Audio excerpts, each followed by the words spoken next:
गंधम, दो, दरो, गोदुमाई, गोदुनारी, गोदुमुलु, गहना, कनक या फिर आप इसे गेहूं कहें। आज हम बात करने वाले हैं गेहूं के बारे में। गेहूं के गुणों को जानेंगे, आध्यात्मिक और आयुर्वेदिक महत्व को पहचानेंगे। भारत के धार्मिक व आयुर्वेदिक ग्रंथों में गेहूं को जीवन देने वाला कहा गया है। यह एक ऐसा जीवनदायिनी अन्न है जिसकी एक स्थल पर उत्पत्ति नहीं मानी जा सकती। हजारों वर्षों पहले गेहूं अनेक देशों में, सभ्यताओं में पैदा हुआ और अपना प्रसार करता गया। अंटार्कटिका क्षेत्र को छोड़ दें तो गेहूं की बाकी पूरी दुनिया में खेती की जाती है। यह भोजन का प्रमुख अंग है। इसके बावजूद अन्न के रूप में सबसे ज़्यादा आगे अग्रणी माने जाने वाला फसल मक्का है। जिस प्रकार से चीन को भारत से आगे माना जाता है आबादी के मामले में, उसी प्रकार चीन भारत से गेहूं उत्पादन में भी आगे है।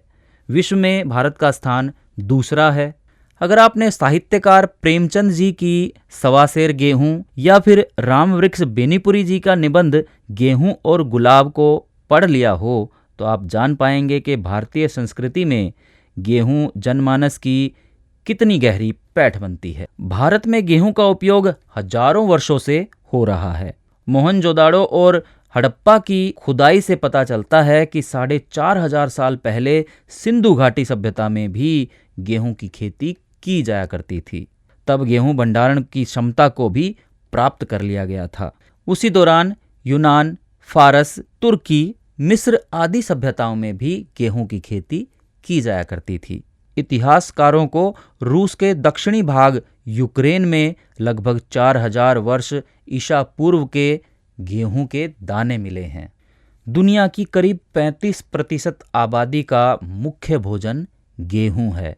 इसके बावजूद भी उगाए जाने वाले अन्न में पहला स्थान मक्का का कहा जाता है। दूसरे नंबर पर गेहूं आता है और तीसरे स्थान पर आता है चावल। विशेष बात तो यह है कि विश्व को अपने भोजन से जितनी कैलोरी प्राप्त होती है उसका 20% केवल गेहूं से मिलता है। अगर सरकारी आंकड़ों को देखें तो उत्तर प्रदेश भारत में सबसे ज़्यादा 35% के लगभग गेहूं का उत्पादन करता है। इसके पश्चात पंजाब, हरियाणा, राजस्थान, मध्य प्रदेश और बिहार जैसे राज्य भारत का 93% गेहूं पैदा करते हैं। वेद पुराणों में भी गेहूं को पूजनीय अन्न बताया गया है। यज्ञ में गेहूं की आहुति दी जाती है। कहीं किसी मंदिर में पूजा पाठ इत्यादि के लिए आप जाते हैं तो घर से गेहूं के ही दाने लेकर जाया जाता है। भारतीय पर्व त्योहार में गेहूं की खूब महिमा है। देश के प्राचीन आयुर्वेदिक ग्रंथ चरक संहिता में भी गेहूं को जीवन देने वाला कहा गया है। इसे आयु को स्थिर करने वाला,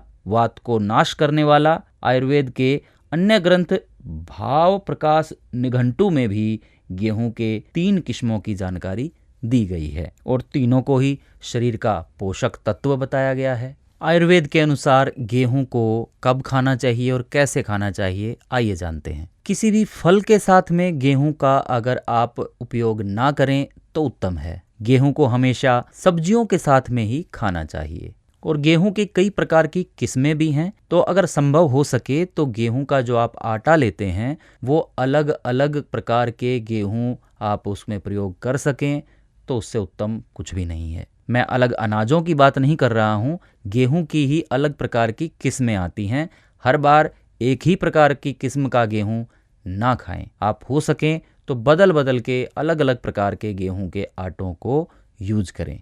और जो आमतौर पर लोग गलती कर देते हैं कि चावल और गेहूं को एक ही मील में शामिल कर लेते हैं, वो गलत है। एक टाइम पर आप एक ही प्रकार का अनाज खाएं, या तो चावल ही खाएं, गेहूं ना खाएं, या फिर गेहूं या उसकी रोटी खा रहे हैं तो फिर चावल ना खाएं। सर्दियों में आपकी पाचन क्षमता थोड़ी सी बढ़ जाती है तो सर्दियों में गेहूं का सेवन अति उत्तम बताया गया है। गेहूं के साथ थोड़ा देशी घी अगर प्योर मिल जाता है तो उससे उत्तम कुछ भी नहीं है, वो खाएं। सामान्य तौर पर दोपहर के भोजन में गेहूं खाना उत्तम बताया जाता है। इससे आपका पाचन तंत्र बढ़ता है और डाइजेशन के सारे प्रॉब्लम्स को सॉल्व किया जा सकता है। और रात का खाना थोड़ा हल्का रखें। कुछ लोग मिस्सी रोटी खाना पसंद करते हैं जिसमें गेहूं को भी मिला लिया जाता है और बाकी कुछ अनाजों को मिला लिया जाता है, परंतु मैं आपको बता दूं कि गेहूं को किसी भी दूसरे ग्रेन के साथ या अनाज के साथ मिलाकर नहीं खाना चाहिए, ये गलत है। फलों के जैम के साथ या रॉ फ्रूट्स के साथ भी गेहूं या गेहूं की रोटी को, दलिया को, ब्रेड को नहीं खाना चाहिए। अगर आपको कच्चे आम यानी अम्बी की सब्जी पसंद है तो सब्जी में अम्बी को पहले उबाल लें, उसके बाद उसकी सब्जी बनाएं और तब आप उसको गेहूं के साथ खा सकते हैं। वैसे किसी भी फल को गेहूं की रोटी के साथ नहीं खाना चाहिए। गेहूं की तासीर को ठंडा माना जाता है। यह चिकना होता है और गैस और पित्त को नियंत्रित कर सकता है,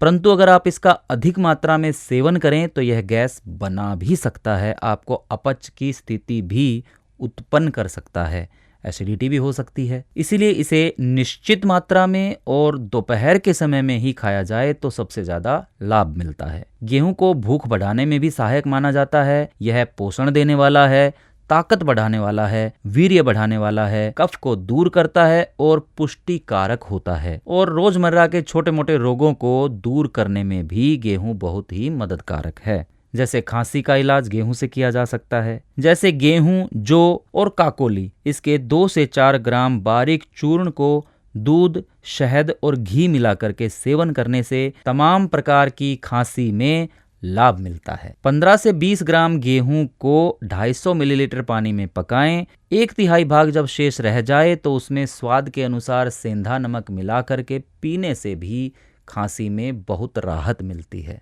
छाती में दर्द होने पर गेहूं के चोकर को, जो गेहूं के आटे को छानने के बाद जो चोकर बचता है, उसको पीस लें। इसे पानी में मिलाकर हल्का गुनगुना करें और फिर इसका एक पेस्ट बना लें। उस लेप को छाती पर लगाने से छाती का दर्द शांत हो जाता है। परंतु अगर दर्द अलग तरीके का है, थोड़ा ज्यादा असहनीय है, तो आप तुरंत डॉक्टर से सलाह जरूर करें। गेहूं और अर्जुन की छाल को बराबर मात्रा में चूर्ण बना लें। 2 से 4 ग्राम की मात्रा में गुड़ मिला लें। घी तथा तेल में पकाकर खाने से हृदय के रोगों में लाभ मिलता है। और इसके सेवन के पश्चात अगर दूध पी लिया जाए, गाय का दूध हो, देशी गाय का दूध हो, तो और भी उत्तम लाभ प्राप्त होता है। पुराने गेहूं के चूर्ण से बने खाद्य पदार्थों का शहद के साथ सेवन करने से पेट संबंधित दिक्कतों से छुटकारा मिलना संभव है।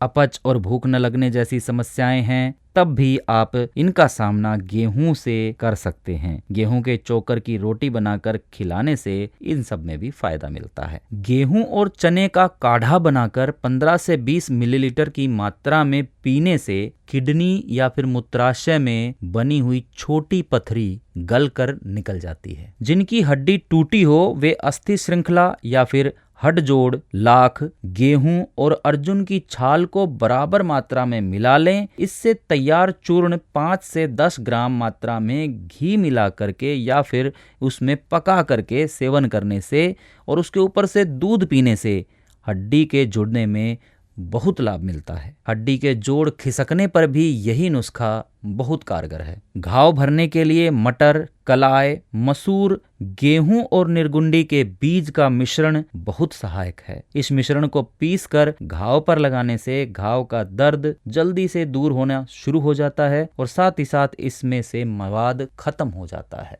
दाद, खाज, खुजली में भी प्रभावित अंगों पर गेहूं के आटे का बेसन मिलाकर उसमें दूध मिलाकर एक अच्छा सा लेप बनाकर लगाने से भी बहुत लाभ मिलता है। गेहूं के ज्वारे का सेवन रक्त साफ करने के लिए किया जाता है, क्योंकि रिसर्च के अनुसार गेहूं के ज्वारे में रक्त शोधक का गुण पाया जाता है, जो कि रक्त को साफ कर रक्त संबंधी समस्याओं को दूर कर देता है। ये एक बहुत ही अच्छा ब्लड प्यूरिफायर है। डायबिटीज के लिए जो अंकुरित गेहूं होता है उसका प्रयोग बहुत फायदेमंद है। यह आपके डायबिटीज को कंट्रोल करने में भी बहुत मदद करता है। एनीमिया यानी कि खून की या फिर आयरन की कमी है, तब भी गेहूं की रोटी बहुत ही ज्यादा लाभदायक है। इससे हीमोग्लोबिन की कमी में सुधार होता है। अगर किसी को कब्ज रहती है तो चोकर के साथ में बनी हुई रोटी यानी कि आटे में से चोकर ना निकाला जाए, चोकर युक्त आटे की रोटी बना के खाया जाए तो कब्ज में भी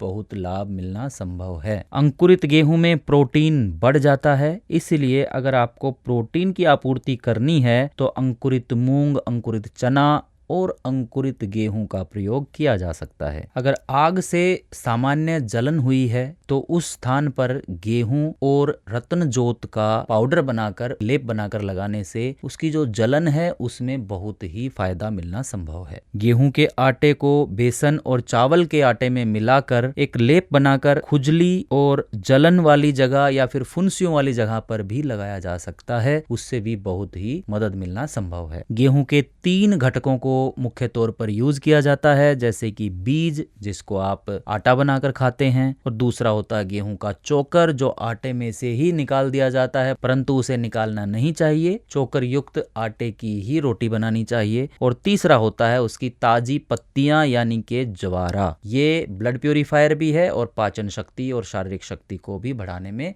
मदद करता है। हर वस्तु को औषधि के रूप में प्रयोग करने से पहले उसकी मात्रा और उसके गुण और स्वभाव को रोगी के गुण स्वभाव शारीरिक स्वभाव के साथ मिलान करना अति आवश्यक है। इसीलिए किसी आयुर्वेदिक चिकित्सक से परामर्श करना आवश्यक हो जाता है। कृपया किसी भी प्रकार के नुस्खे को आजमाने से पहले एक अनुभवी चिकित्सक से परामर्श अवश्य लें। इसी प्रकार के और वीडियो देखने के लिए हमारे चैनल पर उपलब्ध बाजरा, मूंग और अलसी का वीडियो आप देख सकते हैं। आपके अच्छे स्वास्थ्य की कामना के साथ मैं आपसे लेता हूं विदा। धन्यवाद।